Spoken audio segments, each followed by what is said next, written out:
I'd be willing to bet any sum of money that if you went into the comments of any video discussing Fire Emblem that has more than 5,000 views, you're bound to find someone in the comments criticize Fire Emblem Awakening.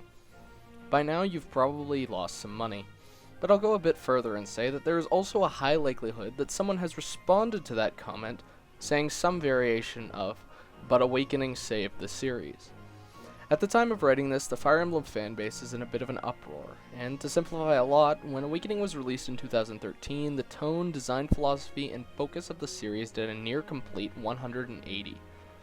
While the result of Awakening's quality was the result of a very unorthodox development cycle, the eventual release of Awakening was seen to a split fanbase, where on one side you had the older fans who disliked the new direction, and the other side you had a small number of older fans who enjoyed the new direction, as well as the copious amounts of new fans who had only experienced Awakening. So why did Awakening save the franchise, and why do newer fans parade it around like it's the end-all be-all of arguments? Well, that is what we're here to discuss today, as we examine the real reason Awakening saved the franchise. Before I get started, I'd like to address my own issues with the statement, "But Awakening saved the franchise." You'll hear this a lot in message boards, YouTube comments, and even videos discussing Fire Emblem. Even a YouTuber who I highly respect has used the "But Awakening has saved the franchise" excuse as the practical thesis to one of his most popular videos. And frankly, I'm sick of hearing it. Saying "But Awakening saved the series" as a way to dismiss criticism directed at Awakening, even if it's very honestly and fairly acknowledging the game's many flaws, you come across as an uninformed fanboy. Now, I'd like to make one thing clear. Despite what the title and the thumbnail of this video may suggest, saying Awakening didn't save the franchise is objectively wrong. But using it as a means to say that Awakening is a good game because it saved the franchise is very poor form. No game, no matter how significant to a series it may be, should be exempt from criticism. This is why people lost their minds when Egoraptor made a video where he very fairly drew attention to the flaws in Ocarina of Time's design, and why people are going to go nuts about my conclusions later on in this video. Awakening's success had almost nothing to do with the game's quality, and if you follow the data, you begin to realize that 4 factors had more of an impact on its sales than whether or not it was a good Fire Emblem game. Because even if Awakening was the worst in the series, which it isn't, it still would have been guaranteed to succeed if my conclusion is anything to go by. Let's start with the most simple reason. Awakening's release date was February 4th, 2013. While this date is seemingly irrelevant, this one choice of an early February release had massive repercussions on Awakening's sales. Awakening was one of the first big-ticket games on the 3DS, following Mario 3D Land in late 2011 and Kid Icarus Uprising in spring 2012. The system up until this point had been mostly N64 ports with only a few first-party titles in its library that weren't remakes. Awakening released with its nearest competitor, the Square Enix-produced Bravely Default, being about 4 months old at the time, and no Zelda or Pokemon games to share the shelves with, both of which came out in fall later that year. This essentially meant that Awakening had no first-party games to compete with, and pretty much had all the time it needed to gain a huge amount of buzz and press. Another huge contribution to Awakening's success was the fact that Nintendo actually marketed it. Prior to Awakening, most Fire Emblem games had either very poor marketing campaigns or almost nothing at all. Nintendo instead relied on word of mouth and the character appearances in Smash Bros. To generate interest. And while this worked out fine for Blazing Sword, every other Fire Emblem game released afterwards faced problematic timing and lack of marketing, Sacred Stones and Path of Radiance being the biggest victims of this, which each of them being released only a year before the console they appeared on was replaced and had their own proximity of release with each other that basically cannibalized themselves. Awakening, as we've stated, did not have this problem with timing, being released during the 3DS's prime and far apart from the games that would likely compete with it directly. Another benefit of this was getting full access to Nintendo's entire handheld marketing team, with Pokemon and Zelda coming out in the fall and Bravely Default old news by the time Awakening rolled to the shelves. It was the perfect candidate to push Nintendo 3DS sales and increase the player base for when Pokemon and Zelda launched.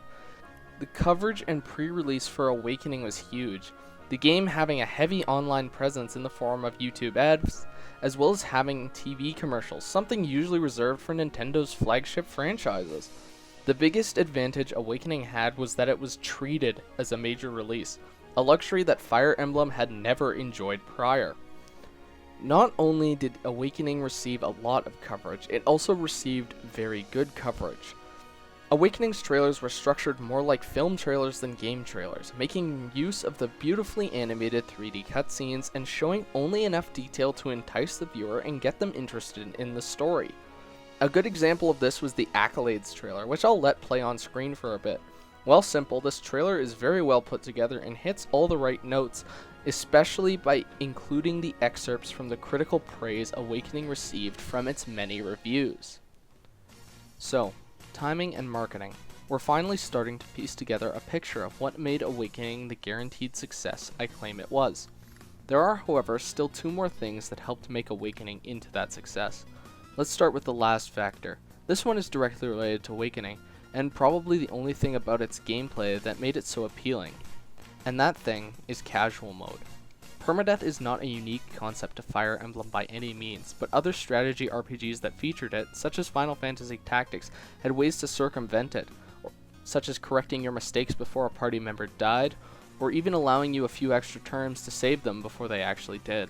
In Fire Emblem, you were either reduced to resetting the entire chapter, or by using the incredibly rare Bifrost Staff, an item that doesn't even appear in every entry and usually comes towards the end of the game. The mechanic likely turned many people off of the series, especially those who are more interested in the story and the characters. Casual mode provided a kind of accessibility that the series never had, meaning fans of more conventional JRPGs were far more likely to try out Fire Emblem as a result. Granted, casual mode did have an unintended side effect of provided a safety net that new players did not want to go without, causing interest in playing Fire Emblem without casual mode to only make the older games appear more niche than they already were, and it was a big contribution to the fanbase's current state. But whether or not you approve of casual mode, you cannot deny that its effect on the Fire Emblem series' accessibility and mass appeal has been a great boon to the series. The last factor in Awakening's success is easily the hardest to pin down. If I haven't made enough of a stink about how important Awakening's release timing was, this last segment will surely tip the scales. On December 22, 2012, the final episode of Sword Art Online Season 1 aired, a mere 5 weeks before Awakening's release. On the off chance you haven't heard of Sword Art Online, just know it is the story of people trapped inside a fantasy video game that is shaping up to be one of the largest cultural phenomena of the decade. So what does this have to do with Fire Emblem? A lot, in fact. With Sword Art's mainstream popularity, and Japanese media started to gain momentum in the West, and Awakening released at the tail end of Sword Art's initial hype, the market for Sword Art Online video games, as well as similar stories, was easily exploitable. And Awakening came right in the middle of this. Awakening promised a fantasy world with waifu appeal in the ultimate self-insert in the form of Robin. Almost all of Awakening's selling points matched Sword Art's almost beat for beat. Even the permadeath could be seen as parallel to the plot of Sword Art Online's Aincrad arc.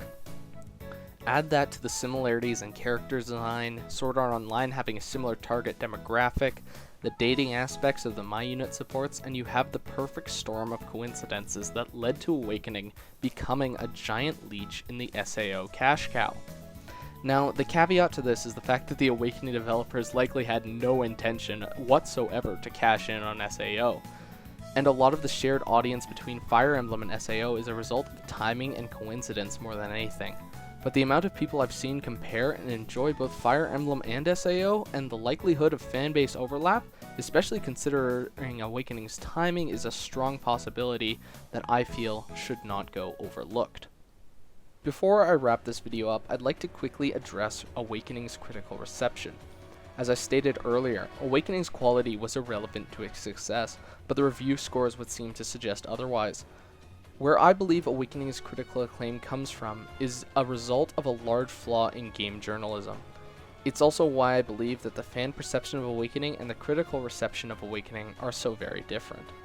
Part of it is Awakening is a damn well made game. The gameplay is fun, open-ended, and the story, despite being criminally underdeveloped, gets the job done so long as you don't think too hard about it. But what I believe personally contributed to Awakening's high review scores was that it's the kind of game that game journalists love. When you are part of a review site, you have to review games weekly, if not more often. Not only that, but when you're in a rush to finish the game and get your review out first to get the most site traffic, Awakening's short 20-hour campaign can easily be completed in about 6 to 8 hour sessions. Not only that, but the game's deep support and skill mechanics add depth and customization that are really only seen through multiple playthroughs. Another thing to keep in mind is that game journalists will usually only do one playthrough front to back as fast as their schedule allows to get the review out fast enough. And from my own experience with Awakening, the game's flaws really don't start to show up until your second or third time through. Awakening is not only the most player-friendly Fire Emblem with casual mode, but also structured to be the most reviewer-friendly, albeit completely unintentionally. So, there you have it, the 4 biggest contributing factors to Awakening's success, as well as why the game got near perfect scores despite being very flawed, but still enjoyable. My name is ZerkMonsterHunter4, and next time you go to type Awakening saved the franchise, think about why that is the case, and remember that it had not as much to do with Awakening itself, but more to do with what surrounded it. No game is exempt from critique, and Awakening should be judged based on its own merits, not that of its marketing, timing, or strange coincidental relationship to Sword Art Online. But I guess stranger things have happened. Shinji in Initial D is basically Shinji from Evangelion.